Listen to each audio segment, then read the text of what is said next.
Pranam at the lotus feet of the Divine Mother. Karunamai Ma, Param Prabhu Sri Aurobindo, online Shrichandra पाठचक्र उपस्थित समस्त दिव्य विश्व भाई भाई मान माँ गोटे बाणी लिखिं परम प्रभु एक रु अनेक को चाहले ये जगत तैयारी है जगत को जे जीवन प्रदान कला ता ना हूँ चेतना जगत को जे रक्षा कला ता ना हला प्रेम चेतना हूँ से प्रश्वास वायु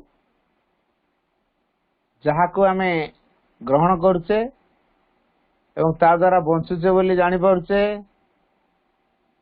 एवं भगवान प्रति गोटे श्रद्धा रखी पारुचे जदि आम भितर चेतना काम करू न आमे कौनसी विषय रे भी सज्ञान हो पारते ना से माँ कहले एकात्मकता द्वारा जेकोसी वस्तु संबंध रे सज्ञान हो पार सामर्थ्य ना हूँ चेतना माउतर कह एकात्मकता द्वारा जेकोसी वस्तु संबंध रे सज्ञान हो पार सामर्थ्य ना हूँ चेतना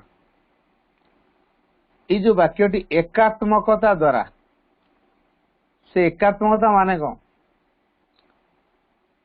एक आत्मार अनुभव अर्थात समस्ते गोटे गोटे आत्मा एवं से अभिव्यक्ति भिन्न भिन्न रूप से तेणु भगवान सबुठी अछंती अणु परमाणु अछंती प्रत्येकटी कणिका भितर अछंती सबु समय अछंती एवं भिन्न भिन्न रूप से अछंती एई भगवान कर उपस्थिति को अनुभव करि परिबा जो सामर्थ्य द्वारा सज्ञान हो पारे भगवान कर उपस्थिति विषय रे ता ना हूँ चेतना आम निज जीवन क्षेत्र रे बा आम स्थिति रे पृथ्वी रे आमे जहाँ जहाँ संपर्क रे संपर्कित होउचे तारी संपर्क रे सज्ञान हो पारे अर्थ सेठी भगवान कर गोटे रूप काम करुच्ची रूपटे प्रकाशित होउची शक्तिटे काम करुच्ची ये जो विषय उपरे आम माने जानी पारुचु जदि भगवान न थांते संसार रे किछि हेई पारंता नहीं आमान को जे जीवन प्रदान करिसेंती आमान को जे बंचै रखी परचंती आमको गतिशील जे करौचंती आमान को बुझिवार सामर्थ्य देइचंती आमको चिंता करिवार सामर्थ्य जे देइचंती आमको बुद्धि खटेवार सामर्थ्य जे देइचंती आमको जे सामर्थ्यवान करैचंती आमको जे प्रत्येक क्षेत्र रे अग्रसर होगा प्रेरणा जगौଛନ୍ତି से हूँ चेतना तेणु चेतना है भगवान गोटे सज्ञान शक्ति जहाँ आम को भगवान प्रति सज्ञान करुच्ची प्रति आकृष्ट करुच्ची प्रति श्रद्धा तैयारी करुच्ची एवं आम मैंने भगवान संसार गोटे स्थिति अच्छी बोली आम अनुभव कर जानी पारछु एवं आम से अनुसार परिचालित हो पारछु यही कथाटी को जानी परिवा ये हूँ चेतना तो चेतना बोली जो शब्दटी आम जानी पारुचे सेटा सज्ञान अवस्था तो चेतना आउ टे गभीर कथा भगवान को स्थिति विषय जानी पारुचे एटा चेतना तेणु जो भगवान कर स्थिति भगवान कर शक्ति भगवान कर प्रभाव तांकर प्रेम तांकर ज्योति तांकर आनंद तांकर कृपा ये सारा संसार भितर कार्यकारी होइछि बोली हम जानि पारछु जाहरी प्रभाव रे ता ना होछि चेतना तो चेतना को बाद देले किसी परिवर्तन संभव नहीं आज यदि संसार रे किसी परिवर्तन होछि ता मूल रे चेतना तो ये जो भागवत चेतना सबु किछि को संभव करि पारे एई कथाटी को उपलब्धि करवा एवं तारी विषय रे भगवत चेतना विषय रे सज्ञान हवा अर्थात भगवान के उपस्थिति को अनुभव करवा एटा कहा भितर कम मात्रा रे अछि काटी बेसी मात्रा रे अछि तो आमे माने गोटे प्राण पाइछु, गोटे मन पाइछु, गोटे शरीर पाइछु, गोटे आत्मा पाइछु। आम मैंने जो शरीर चेतनार बास करू, शरीर को अधिक गुरुत्व दो, शरीर को प्राधान्य देकी आम सब काम करू। शरीर जहाँ किसी इच्छा अच्छी दैहिक इच्छा कह जाए, से इच्छा को पूरण करने आम किसी काम कर पकऊ। तेणु शरीर को गुरुत्व देकी बंचुचु, ता अर्थ आम शरीर चेतनार बास करुचु। आम भीतर गोटे मन अच्छी जहाँ चिंता करिपारे, विचार करिपारे, मत दे पारे एवं ता मत ठीक बोली मनीष जाहिर करे, जाहिर प्रभाव रे मानसिक चेतना। तेणु मानसिक चेतनार बुद्धि बहुत प्रखर भाव काम करिपारे, जेकोसी वस्तु को संदेह करिया भाव मध्य तैयारी करिपारे एवं संदेहर कारण कौन हो पारे तार मध्य उत्तर पाई पारे, कारण भी दर्शाई पारे। तार कारण हूँ से मानसिक चेतनार अच्छी, कारण मनरे चिंता विचार जुक्ति उपस्थापन मतामत प्रदान ठीक भूल सठिकता विचार करवा ये मनर काम। आ मन सब प्रमाण को भित्ति करके सत्य रे पहुंचे। आम जो से मन चेतनार थाऊ, आम प्रत्येक सत्य को प्रमाण को भित्ति करके आम ग्रहण करू। बिना प्रमाण आम सत्य को ग्रहण कर पारना, कारण आम मानसिक चेतनार अच्छे। मनुष्य होची एक मानसिक प्राणी, ता मध्य मन प्रधान एवं मन को से ठीक भाव में परिचालित करने दरकार। अर्थात ये मन प्राण शरीर तार उत्स किए कौटू आसचंती, तार उत्पत्ति स्थल ओरिजिन कौटी से भी भगवान द्वारा तैयारी। जदि भगवान द्वारा तैयारी भूल भाल कर कहीं, ये भी गोटे प्रश्न आम भितर। ये अधिक होती कहीं मु गोटे कॉइन टे कादुआ भितर पकईदेवी, कॉइन टा कादुआ हो तापर तो धोई सफा कले पुणी से सफा होगा, किंतु कादुआ हम ना। से भली मन तार ओरिजिन मूल उत्स से प्योर। संसार भितर जेतु अज्ञानपूर्ण अवस्था थिला ता भितर प्रवेश करिछि, तेणु संसार अज्ञानता द्वारा से बसीभूत होइछि, प्रलेप पड़ जाइछि। तेणु मनर अज्ञानतार प्रभाव आछि, जहाँफल से भावुची मो उत्सटा बोधे यही संसार रे नाई, प्रकृति तार उत्स हूँ भगवान बाहर। तेणु जदिव मन प्राण शरीर भगवान ठू सृष्टि, तापर से माने अदिव्यतार कार्य करते। तार कारण कौन? ता उपरी पृष्ठटा थाए अदिव्य, भितर तार दिव्यता थाए। से मन भूमि रे हो, प्राण भूमि रे हो, बा भौतिक भूमि रे, जड़ भूमि रे हो, गोटे असल सत्ताटी रही, असल बींग अच्छी। मनमय सत्ता, प्राणमय सत्ता, भौतिक सत्ता, अन्नमय सत्ता कहुए। एगुड़िक ट्रुथ ता विषय जब आम जापारू ताले आम सज्ञान। मनमय सत्ताटा कौन, प्राणमय सत्ताटा कौन, भौतिक सत्ता बा अन्नमय सत्ताटी कौन, जदि ता विषय आम सज्ञान हो पार्लु, जानी पार्लु, ताले आम जानिबा आम भीतर चेतना काम कर।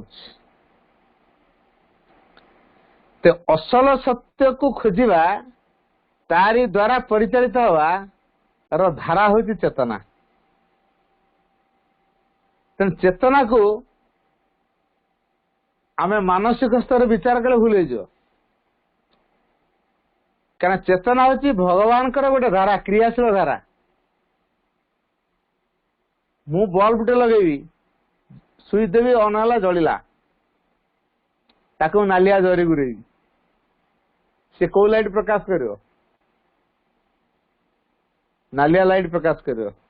किंतु मूल से कौन जलु जो जरी गुरा है न थाए से धड़ा, तापर जरी गुरे देला परे नालिया रंगीन विभिन्न प्रकार रंगीन जरी सब अच्छे, जो रंगीन जरी गुरेवा से प्रकार लाइट दब।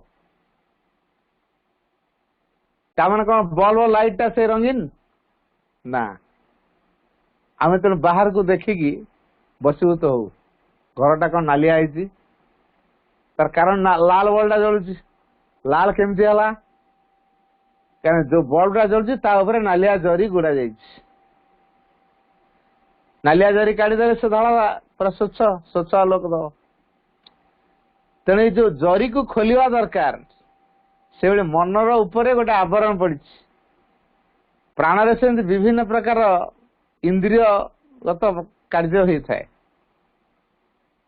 ता भीतर गोटे आवेग शक्ति उत्साह प्रबल प्रबल आवेगर भाव शक्तिर प्रभाव कार्यकारी हुए तो भूमि रे गोटे सत्ता असल सत्ता अच्छी प्राण भूमि से प्राणिक सत्ताटी सी सत्य से ओरिजिनल मूल मूल से हूँ ट्रुथ से डिवाइन को एलिमेंट तैयारी से अदिव्य नुह किंतु तापर जो कामना वासना सब पड़ जाए से आवृत होगला आमको से कामना वासना हटे से असल सत्ता सहित संपर्कित पड़े से साधना दरकार हुए जो हटेचु पानी रे धोचु पानी धोइला जिनसा होते धोई गोटे गोटे पानी धोई हे पेट्रोल ढाड़ा पड़े किरोसिन ढाड़ा पड़े दाग सार्ट पैंट लगुच पानी धोई होनी छाड़ू नहीं किरोसिन पेट्रोल लेंबू घसिकी अलग प्रकार डिटर्जेंट घसिकी सफा करा पड़े तो से भाई जहाँ पानी रे जदि धोई नगला अलग उपाय जिन दरकार हो ठीक से भाई मन ता भूमि रे कोटा हेले प्योर हम से ज्ञान को प्रकाश उद्दिष्ट सत्ता प्राण भूमि रे शक्ति को प्रकाश करने से असल सत्ता उद्दिष्ट सर्वभूमि रे सौंदर्य को प्रकाश करने से सत्ता उद्दिष्ट कि प्रकाश हो पारनी आवरण पड़ी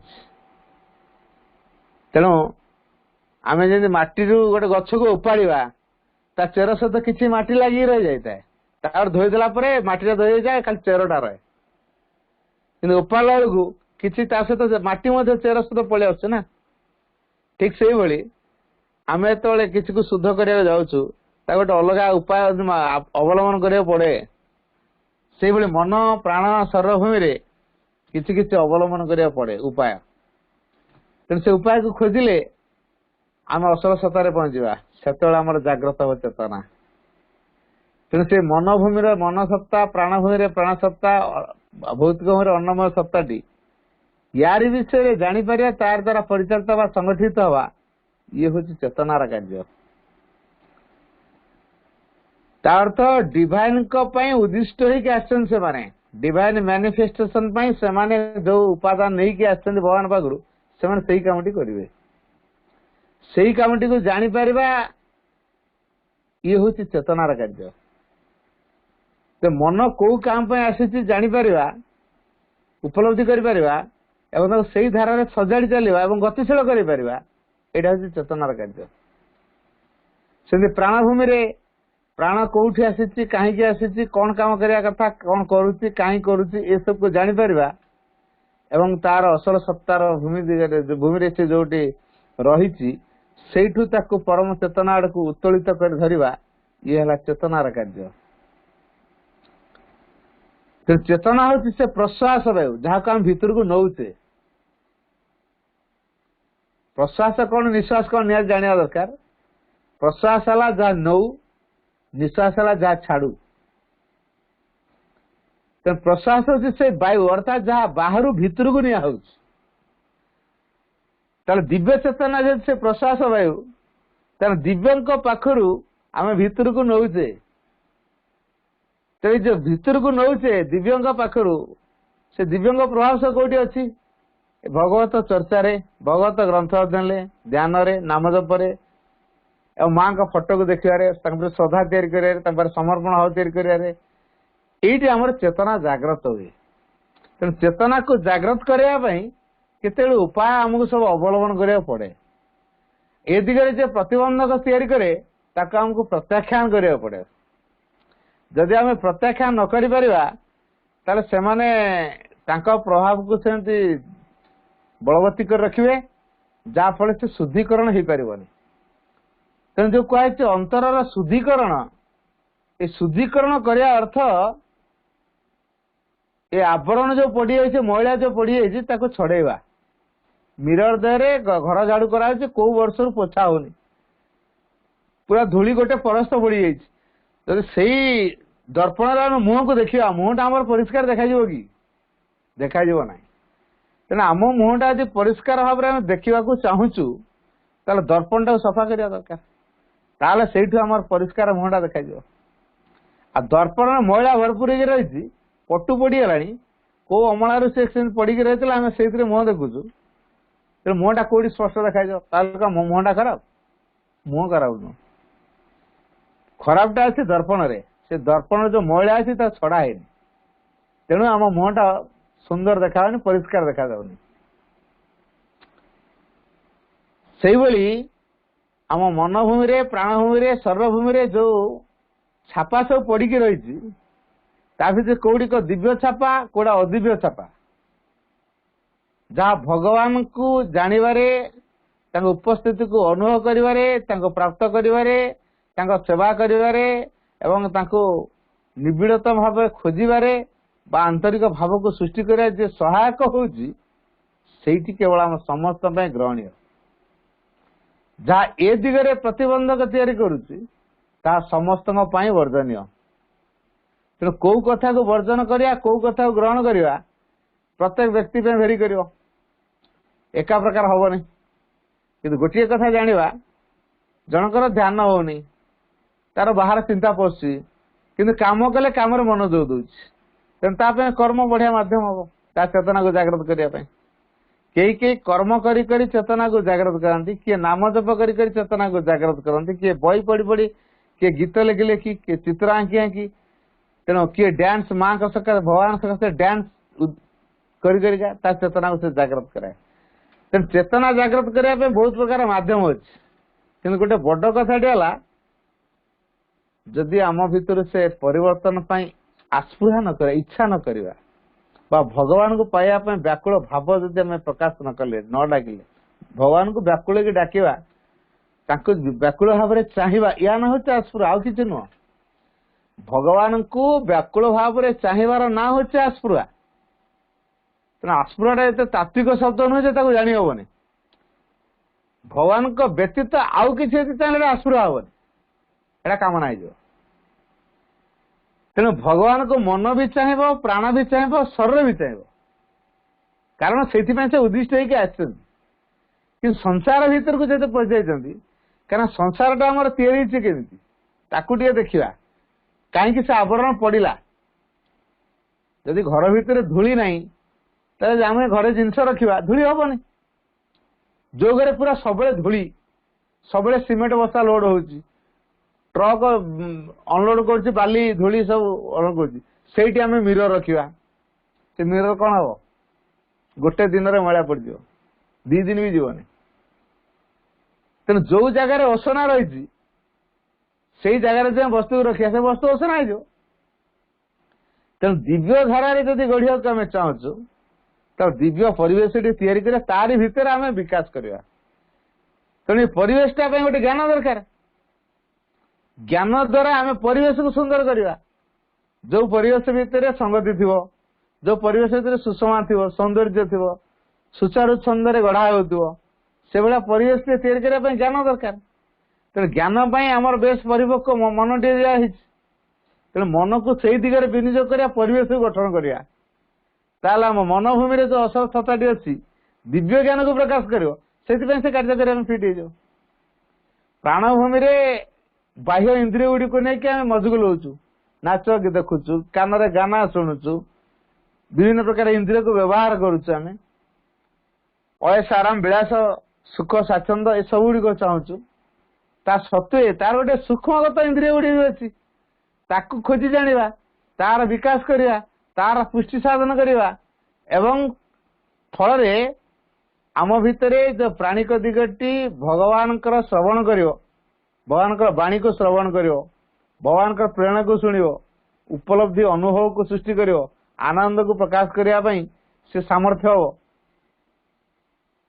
तेणु से आनंद द्वारा से गतिशील हम ताप सुखटा गुरुत्वपूर्ण हेनी କିନ୍ତୁ ବର୍ତ୍ତମାନ ଯୋଉ ପ୍ରାଣୀ ଅଛି ସେ ତ ସୁଖରେ ମଜଗୁଲ ଅଛି, ବାହ୍ୟ ବସ୍ତୁରେ ଯୋଉ ସୁଖ କି ବାହ୍ୟ ବସ୍ତୁ ଉପରେ ନିର୍ଭରଶୀଳ। ଯୋଉ ସୁଖ ବାହ୍ୟ ବସ୍ତୁ ଉପରେ ନିର୍ଭରଶୀଳ ସେ ସୁଖଟି ପାଇଁ ମନ ପ୍ରାଣ ବେଶୀ ବ୍ୟାକୁଳିତ। ପ୍ରାଣ ଚାହିଁଲା ବେଳକୁ ମନ ସହଯୋଗ କରୁଛି, ଶରୀର ବି ସହଯୋଗ କରିଦଉଛି। ତେଣୁ ପ୍ରାଣର ତୁଚ୍ଛ କାମନାକୁ ପୂରଣ କରିବା ଯେହେତୁ ମନ ପ୍ରାଣ ସହଯୋଗ କରୁଛନ୍ତି ଅଜ୍ଞାନତାବଶତଃ, ତେଣୁ ଯାହା ଆସୁଛି ପରିଣାମ ପ୍ରାଣ ତ ଭୋଗୁଛି, ମନ ବି ଭୋଗୁଛି, ଶରୀର ଭୋଗୁଛି। କାରଣ ଆମର ଏ ସଂସାର ସୃଷ୍ଟି ଯେତେବେଳେ ହେଲା ପୂର୍ବରୁ ପ୍ରଥମରେ ନିଶ୍ଚେତନ ଅବସ୍ଥାରେ ଥିଲା। ନିଶ୍ଚେତନ ମାନେ କଣ? ତାର କଣ ଚେତନା ନାହିଁ? କନସିୟସନେସ ଇନ୍ ଡିପ୍ ସ୍ଲିପ୍, ଏଇଟା ହେଲା ନିଶ୍ଚେତନା। କନସିୟସନେସ ଇନ୍ ଡିପ୍ ସ୍ଲିପ୍, ଗଭୀର ସୁପ୍ତ ଅବସ୍ଥାର ଚେତନା ହଉଛି ନିଶ୍ଚେତନା। ମାନେ ଗାଢ ନିଦରେ ଶୋଇଛି। କୁମ୍ଭକର୍ଣ୍ଣ ଯେମିତି 6 ମାସ ଶୁଏ, 6 ମାସ ଉଠେ। ଆଚ୍ଛା, ସେ 6 ମାସ ଶୁଏ, ତାର କଣ ସେ ମୃତ? ଠିକ ସେଇଭଳି ଗଭୀର ସୁପ୍ତ ଚେତନା ମାନେ ନୁହଁ ଚେତନା ସେଠି ନାହିଁ। ଚେତନା ଅଛି କିନ୍ତୁ ସୁପ୍ତ ଅବସ୍ଥାରେ ଅଛି। ପୁଣି ସେ ସୁପ୍ତଟା ପୁଣି ଗାଢ ସୁପ୍ତ, ତାକୁ ଉଠେଇବାକୁ ପଡିବ। କାହାର ପ୍ରଭାବ ଉଠେଇବା? ଉପରୁ ସେଥିପାଇଁ ଫୋର୍ସ ଆସିବା ଦରକାର। ତେଣୁ ଉପରୁ ଯେତେବେଳେ ଫୋର୍ସ ଆସିବ ତା ଉପରେ ପଡିବ। ଶୋଇଥିବା ଲୋକ ଉଠିବା ପାଣି ଢାଳିଦେଲେ ସେ ଫଟିକି ଉଠିଯାଏ। ସେଇଭଳି ଏଇ ଯୋଉ ସୁପ୍ତ ଚେତନାଟି ଅଛି, ଏ ସୁପ୍ତ ଚେତନାକୁ ଜାଗ୍ରତ କରିବା ପାଇଁ ଆମ ଭିତରେ ସେଇଭଳି ଗୋଟେ ଭାବକୁ ତିଆରି କରିବାକୁ ପଡିବ। ତେଣୁ ଯୋଉ ଭାବକୁ ଜାଗ୍ରତ କରିବାକୁ ପଡିବ, ସେଥିପାଇଁ ଆମେ କଣ କରିବା? ମାଙ୍କୁ ପ୍ରାର୍ଥନା କରିବାକୁ ପଡିବ। କାହିଁକିନା ମା ନିଜେ ଏ ନିଶ୍ଚେତନା ଭିତରକୁ ପଶିଛନ୍ତି ଏବଂ ଏ ନିଶ୍ଚେତନା ଭିତରୁ ମା ଧୀରେ ଧୀରେ ଗୋଟେ ଗୋଟେ ପାଖୁଡା ଖୋଲୁଛନ୍ତି। ଯେମିତି କଢଟା ଥାଏ, ତାପରେ ଧୀରେ ଧୀରେ ପାଖୁଡା ଖୋଲା ପରେ ସେ ଫୁଲ ଫୁଟେ। ଫୁଲଟା ଫୁଟିଲା ପରେ ତା ସୁଗନ୍ଧି ଚାରିଆଡେ ବିକିରିତ ହୁଏ ଏବଂ ମହୁମାଛି, ପ୍ରଜାପତି ବା ଅନ୍ୟାନ୍ୟ ଯେଉଁମାନେ ଆକୃଷ୍ଟ ହେଇ ଆସନ୍ତି, ଏପରିକି ଆମେ ମନୁଷ୍ୟମାନେ ମଧ୍ୟ ଆକୃଷ୍ଟ ହେଇଯାଉ। ଠିକ ସେଇଭଳି ଆମ ଭିତରେ ଯୋଉ ସୁପ୍ତ ଚେତନାଟି ଅଛି ତାକୁ ଜାଗ୍ରତ କରିବା ପାଇଁ ଉର୍ଦ୍ଧ୍ୱରୁ ଗୋଟେ ଶକ୍ତିର ହସ୍ତକ୍ଷେପ ଦରକାର। ସେଥିପାଇଁ ଲେଖା ହେଇଛି, ଶ୍ରୀମନ୍ଦ ଲେଖିଛନ୍ତି, ନିମ୍ନରୁ ଆହ୍ୱାନ କରି ଯୋଉ ସ୍ଥିର ଅପ୍ରତ୍ୟତ ଆସ୍ପୁରା, ଉପରୁ ଉତ୍ତର ଯୋଉ ପରମ ଭାଗବତ କରୁଣା। ଇଏ ହେଲା ଦରକାର, ନିହାତି ଦରକାର। ଆମ ଆଡୁ ଆସ୍ପୁରା ରହିବ, ଉପରୁ ଭାଗବତ କରୁଣା କାମ କରିବ। ତେବେ ଯେ ଆମ ଭିତରେ ଥିବା ନିଶ୍ଚେତନାର ପ୍ରଭାବରୁ ଆମେ ଯୋଉ ଆସେ, ସେ ନିଶ୍ଚେତନାଗତ ପ୍ରଭାବ ଧୀରେ ଧୀରେ ଚେତନାର ରୂପ ନବ। ତେଣୁ ଆମେ ଚେତନାରେ ବିକଶିତ ହବା। ଏଇ ଯୋଉ ଚେତନାରେ ଆମେ ବିକଶିତ ହବା, ଏଇଟାକୁ ଆମେ କଣ କରିବା? ଆମମାନେ ଗୋଟିଏ କଥାକୁ ଗୁରୁତ୍ୱ ଦବା ଯେ ଆମମାନେ ଊର୍ଦ୍ଧ୍ୱରେ ଯୋଉ ଶକ୍ତି ଅଛି ତାକୁ ତା ପ୍ରତି ଶ୍ରଦ୍ଧା ରଖିବା, ତା ପାଖରେ ସମର୍ପଣ ଭାବ ରଖିବା, ତା ପାଖରେ ଆମେ ନିଜକୁ ନିବେଦନ କରିବା, ଯାହାଫଳରେ ସିଏ ଆମ ଭିତରେ ସହଜରେ ପ୍ରବେଶ କରିପାରିବ। ସେଇଥିପାଇଁ କୁହାଗଲା, to call in our force, let our work in you, this is opening.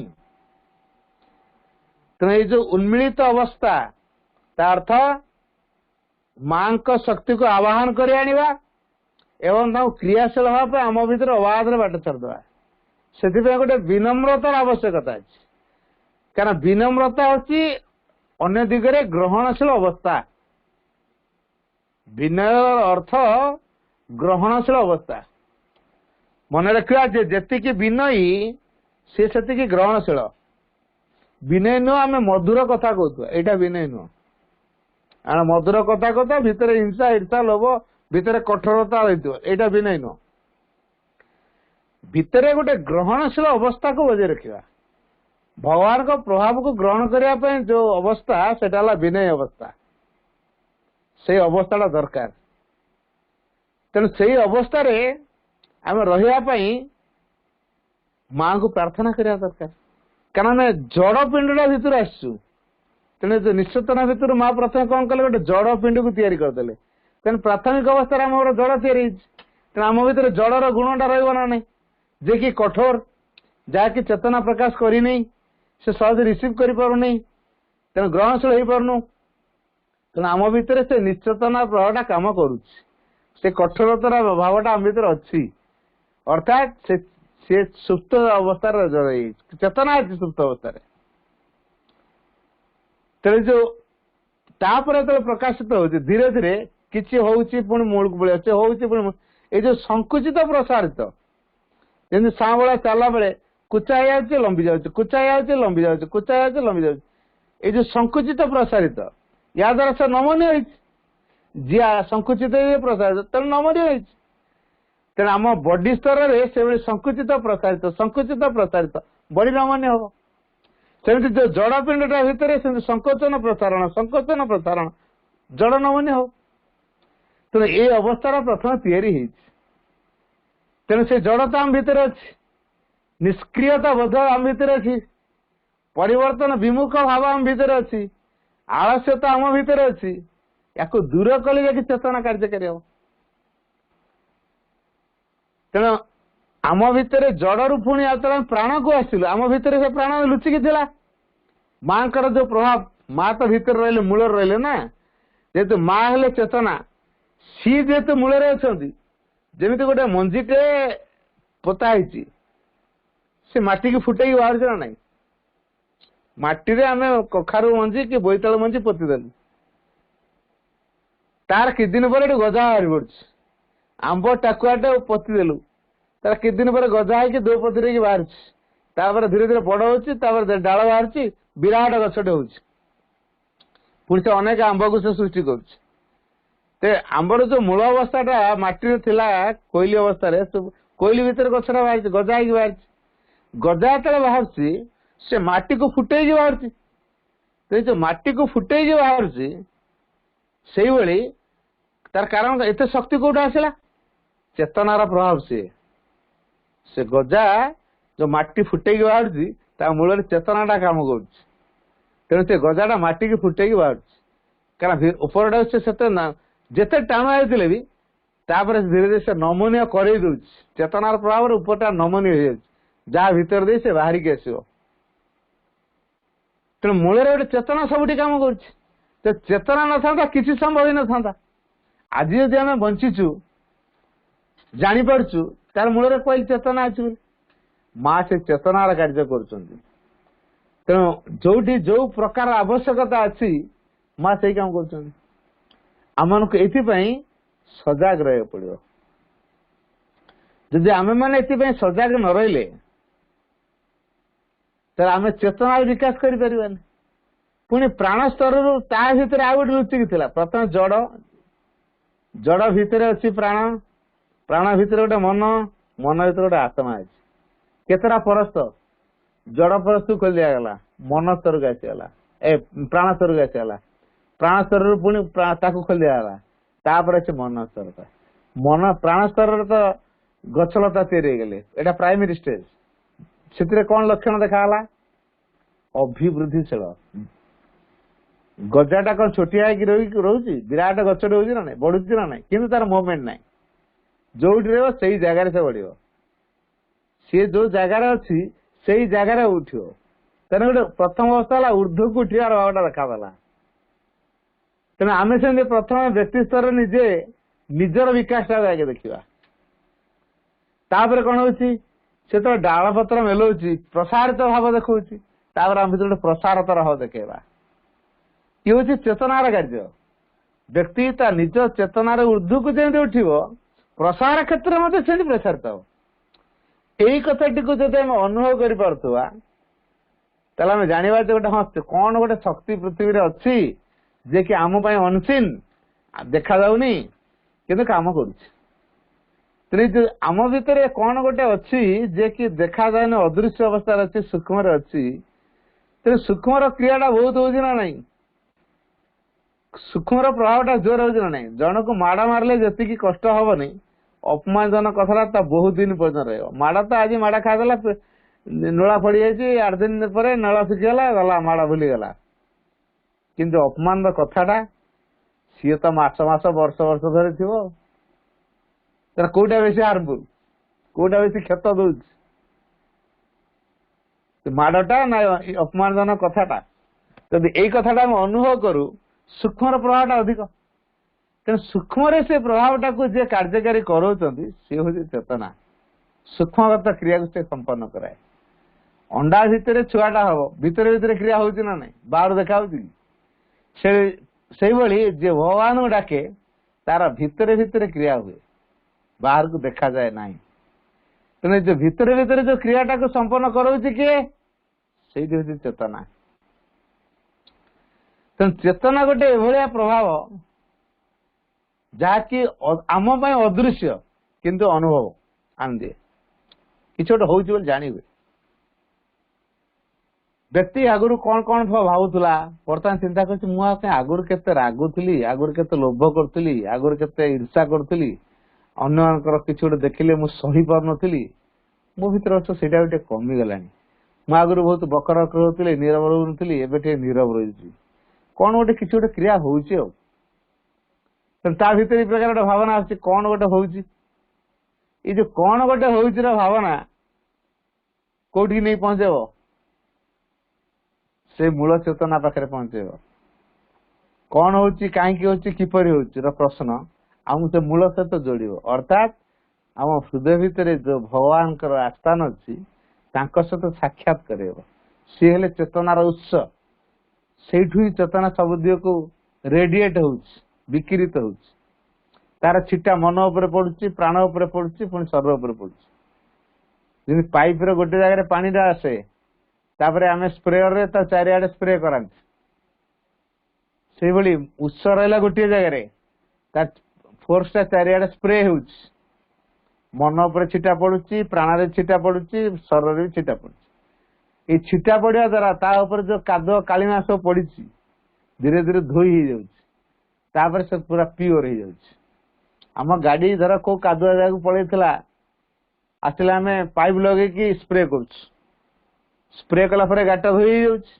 से कादुआ कौन रोज धोई जाऊँ ठीक से भाई मन प्राण शरीर जो ऊपर खाद्य प्रलेप भाया पड़ी जो हृदय भितर जो चेतनार प्रभावटी कौन कर धोई दौर से पूरा प्योर हो जाऊँ परिष्कार हो जाऊँ आम भीतर को आगे आम दृष्टिपात करने दरकार जे भीतर को दृष्टिपात कर भितर जे कहीं कालीमा पकई पारती नहीं किंतु मन प्राण शरीर पर कालीमा पड़ जाए क्या निजस्व पावर थी सत्य जागृत है से भीतर जो शक्ति मन प्राण शरीर पर पड़े शुद्ध कले प्रभाव पकेब से पावर रे डेभलप करेंगे ता भूमि जहाँ सत्य से प्रकाश करेंगे ये आत्मजयी हवा दरकार अर्थात आमर सत्ता मान को चिन्हवा तन्न तन्न कर जाना गतिविधि को जाना एवं सेगुड़ी को सुनियंत्रित सुव्यवस्थित सुसंगठित करवा एवं ताकू एकाभिमुखी करवा अर्थात गोटे दिगरे तीनोटी जाक सत्ता जीवे आ जड़े पूर्व जड़े पश्चिम जड़े उत्तर जड़े दक्षिण जीव कुआड़े से कुआड़े मुवमेंट कर तेणु ए दृष्टि आमे जदि मुवमेंट करने चाहूँ सबुड़ा को एकाभिमुखी करवा दरकार जेपर्यंत आम भीतर से एकाभिमुखी भाव या मन प्राण शरीर भीतर तालमेल रही सामंजस्य रही सुषमा रही गोटे संगति रही से एकाभिमुखी हो पारे ना एमानक मध्य संगति को जी या सी हूँ चेतना बिना चेतन संगति तैयारी करा जाई पारिबो नाही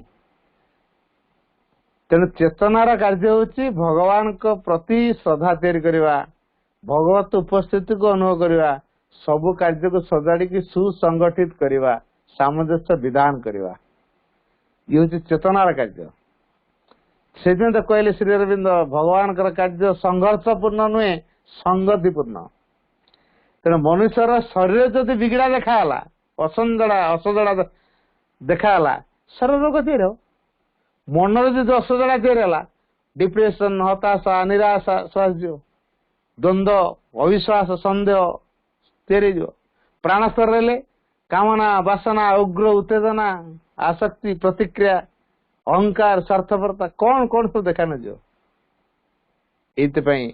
एगुड़िकर शुद्धिकरण दरकार किए शुद्ध करियो भल पानी सीना स्प्रे कले से शुद्ध हम आ गाड़ी तो सहज है नहीं मोबिल स्प्रे करिया कला पोड़ा मोबिल स्प्रे करिया से सफा हम कि बर गाड़ी की आहरी कला कर प्योर पानी जदि स्प्रे करिया ताले सी ठीक रे कार्य कर जदि आम से कथा न करुचे ताले आम भितर परिवर्तन संभव हन ए दृष्टि आमको कौन करिया पड़ो भीतर प्रभाव द्वारा बाहर टाक सजाड़ा तेणु भितर जो अंतरात्मा अच्छा तार प्रभाव रे तार कृपारे तार तेजराज रे ये मन प्राण शरीर को सजाड़ा तापर मन प्राण शरीर असल सत्य प्रकाशित पाइब से असल सत्य प्रकाश ना हूँ चेतना तेणु प्रत्येक भूमि असल सत्य हूँ भूमि चेतना से माने मूल स्वरूप दिव्य किंतु ये जमी कहली लाइट जलुचे जरी घुरी जाऊे से जर जो आलो से प्रकाश यहाँ बाह्य उपाय तेणु बाह्यटा नुहे आमको सब भितरटा गुरुत्व देवा पड़े भितर अच्छे ट्रुथटा तेणु ट्रुथ को संधान कले आम चेतना को विकास कर प्रत्येक भूमि सत्य को जाना प्रत्येक सतार सत्य को जाना से समन्वय स्थापन करवा सुसंगठित कर एकाभिमुख करवा तेबे जे आम भितर चेतनार विकास घटिव निजर व्यक्तिगत जीवन में संकीर्णता जो रही मूलोत्पाटित करवा न चेतना विकास हो पार तेणु व्यक्ति केन्द्रिक नहीं सामूहिक स्तर को आसवा एवं सर्वोपरि जगतर कल्याण एवं शेष भगवान कौन कर जी इन्फिनिटी एब्सोल्यूट तांकरी आमे केमिति कौन कर पारिबा एटा होची चेतनार कार्य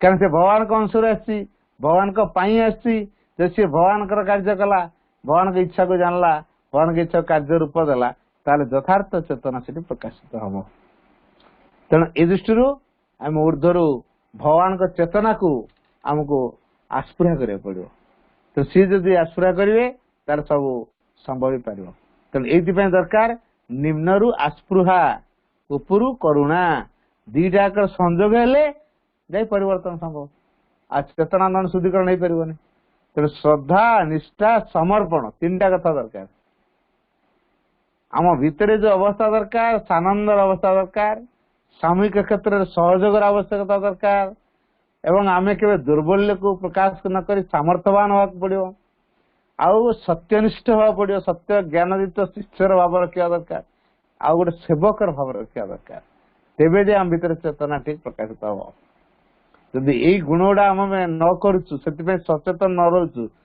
से दिगरे आम मन न करुचु आम चेतनार शुद्धिकरण हो पारे तेणु चेतना हूँ से प्रश्वास वायु जहाँ आमको भगवान के विषय सज्ञान कराए एवं आम एकात्मतार सहित परम सहित आम सानिध्यतार आसीपारू या ना हूँ चेतना ये चेतना विकास हूँ सबू समस्यार समाधान मूल कारण जेपर्यंत चेतना परिवर्तन आम जिते अनुष्ठान करिया कौन फायदा हम गुड़ाए अनुष्ठान खोलदे कौन चेतना बदल बदल विश्व संगठन तैयार भी सुधा मिलित जातिसंघ या व्यक्ति चेतना परिवर्तन ना संगठन कौन कर भिकारी चेतना न बदल आप 10,000 टका देवे 10,000 टका 2 मास कि 3 मास बुलनी खाई सरला पुणी भिक माग भिक माग ना चेतना शुद्धिकरण चेतनार परिवर्तन है पुणी ता भिक मागिया बुद्धि बाहर 10,000 देला तू दुकान खण कर बस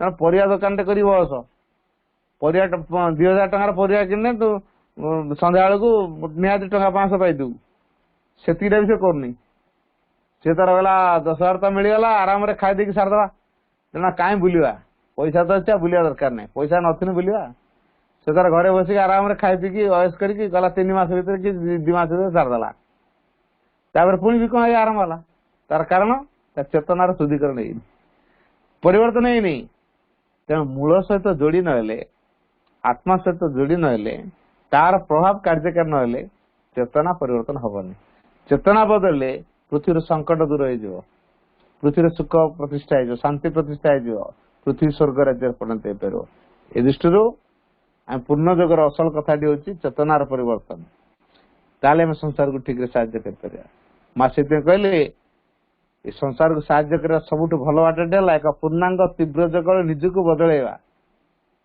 ये निजको बदलैवा हूँ चेतनार कार्य ताही हूँ संसार को साहाଯ୍य करने सर्वोत्तम पंथा तेना हमको से उपाय अवलंबन करवा व्यक्ति उच्चतार जमी निजर डेभलप कर प्रसारता क्षेत्र में प्रसारित हो तेरे जाई से विशाल जो भगवान होते विशाल इनफिनिटी से भाई चेतना जो पदार्पण कर से अनुभव कर अनंत काल थी बर्तमान अच्छी भविष्य रही अर्थात मोर मृत्यु ना ये पृथ्वी पृष्ठ से अमरत्वर अनुभव कर चेतनार कार्य पृथ्वी पृष्ठ जो अमरत्वर अनुभव कले अर्थात मृत्यु पर जय करगले मृत्युर भय उपर जय कले यहाँ हूँ चेतनार कार्य मृत्यु उपर विजयर कार्य तेना आसतु आम महासन को ग्रहण कर चेतनार परिवर्तन निजको माँ के पाखे दबा सी आम चेतना को शुद्धिकरण करेंगे परिवर्तन करेंगे।